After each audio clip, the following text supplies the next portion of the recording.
Hello students. तो हमारे पास क्वेश्चन है, you have three resistors of resistance R1, R2 and R3 if the equivalent resistance of series and parallel combination of the three resistors are Rs and Rp respectively. Write the relationship to determine Rs and Rp in terms of R1, R2 and R3. तो first question तो simple formula लिखना है हमें।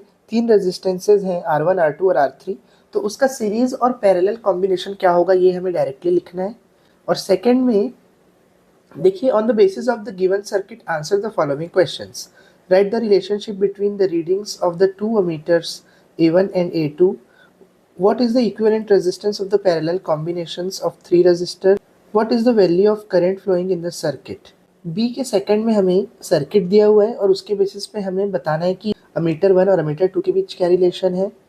और second question है कि जो ये पैरेलल कॉम्बिनेशन दिख रहा है हमें, इसका इक्विवेलेंट रेजिस्टेंस क्या होगा। थर्ड है कि सर्किट में करंट कितना फ्लो हो रहा होगा। तो चलिए वन बाय वन क्वेश्चन को सॉल्व करते हैं। तो देखिए, फर्स्ट क्वेश्चन में तो सीरीज और पैरेलल कॉम्बिनेशन के फॉर्मूले ही लिखने हैं, तो मैं डायरेक्टली लिख देता हूँ कि अगर रेजिस्टेंसेस सीरीज में हो तो उनकी वैल्यूज डायरेक्ट आ जाती है R1 plus R2 plus R3। और अगर रेजिस्टेंसेस पैरेलल में जुड़े होते हैं तो हमें उन्हें इन्वर्सली ऐड करना पड़ता है, यानी कि 1/Rp इज इक्वल टू आ जाएगा 1/R1 plus 1/R2 plus 1/R3।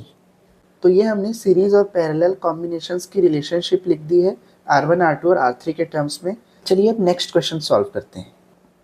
तो देखिए, नेक्स्ट क्वेश्चन में हमें एक सर्किट दिया हुआ है और उसके लिए तीन और क्वेश्चंस पूछे हैं। तो जिसमें से पहला पूछा है कि A1 और A2 में क्या रिलेशन है। तो इनके बीच रिलेशन ये है कि A1 और A2 की रीडिंग बिल्कुल सेम होगी। क्यों सेम होगी? क्योंकि देखिए, जितना करंट यहाँ पे एंटर कर रहा है तो पहले तो यहाँ पे करंट तीन अलग अलग वैल्यूज में डिवाइड होगा, यानी I1, I2 और I3। पर उसके बाद जाके ये फिर से जुड़ के वापस से I करंट ही बन जाएगा। तो इसीलिए जो A1 की रीडिंग होगी वही रीडिंग A2 की भी होगी। तो इनके बीच में रिलेशन है कि reading of A1 is equal to reading of A2। मान लीजिए अमीटर यहाँ पर लगा होता तब A1 और A2 की रीडिंग सेम नहीं होती, क्योंकि देखिए इस ब्रांच में अलग करंट जा रहा है, इस ब्रांच में अलग करंट जा रहा है और इस ब्रांच में अलग। क्योंकि जब भी पैरेलल कॉम्बिनेशन होता है करंट जो है वो डिवाइड हो जाता है। तो देखिए, ये इसका रीज़न हम बोल सकते हैं कि सीरीज़ में करंट तो सेम ही रहता है, और अगर हम ये बीच के इस हिस्से को अगर छोड़ दें और A1 और A2 बस को देखें तो ये दोनों सीरीज़ में ही लगे हुए हैं, इसलिए दोनों की रीडिंग सेम होगी। चलिए अब सेकंड क्वेश्चन की तरफ चलते हैं। What is the equivalent resistance of the parallel combination of three resistors? तो चलिए इन तीनों का पैरेलल कॉम्बिनेशन निकालना है। फॉर्मूला तो हमने पहले ही लिख लिया था, तो पैरेलल कॉम्बिनेशन का फॉर्मूला तो हमने अभी ही लिखा ही था कि अगर रेजिस्टेंसेस पैरेलल में कनेक्टेड हो तो वो इन्वर्सली ऐड होते हैं, यानी 1/R1 plus 1/R2 plus 1/R3। अब देखिए यहाँ पे तीनों ही रेजिस्टेंस सेम है, यानी 1/30 प्लस 1/30 प्लस 1/30। तो इसका आंसर आ जाएगा 30, एलसीएम निकल जाएगा और 1 plus 1 plus 1 is equal to 3/30, यानी 3 1 ज़ा 3, 3 10 ज़ा 30।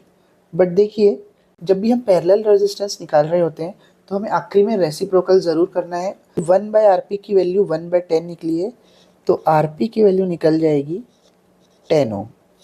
तो पैरेलल कॉम्बिनेशन का जो इक्विवेलेंट रेजिस्टेंस है वो निकल गया हमारा 10 ओम। चलिए अब सेकंड के थर्ड पार्ट की तरफ चलते हैं।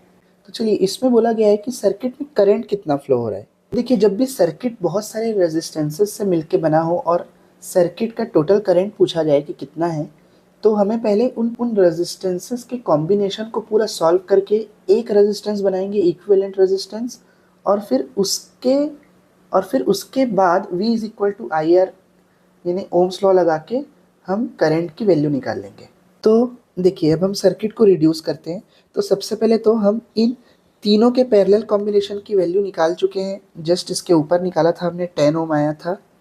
तो हमारा सर्किट ऐसा हो जाएगा कि इन तीनों को मिला के, तीनों पैरेलल कॉम्बिनेशन को मिला के 10 ओम आ गया और एक और रेजिस्टेंस लगा हुआ है 20 ओम का।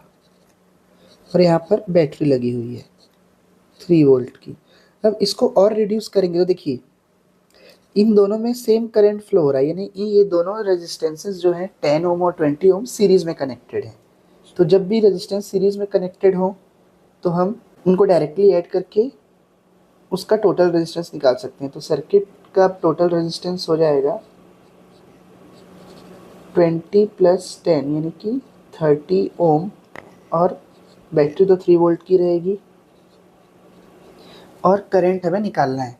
तो बस अब सिंपल सा ओम्स लॉ लगाना है हमें। तो V दिया हुआ है 3 वोल्ट, I हमें कैलकुलेट करना है और रेजिस्टेंस है 30 ओम। तो 30 जो है वो डिनोमिनेटर में आ जाएगा लेफ्ट हैंड साइड में, और I की वैल्यू निकल जाएगी 3 1 ज़ा 3, 3 10 ज़ा 30, 1/10। और 1/10 को हम 0.1 एम्पियर भी लिख सकते हैं। तो ये हमारी करंट की वैल्यू आ गई।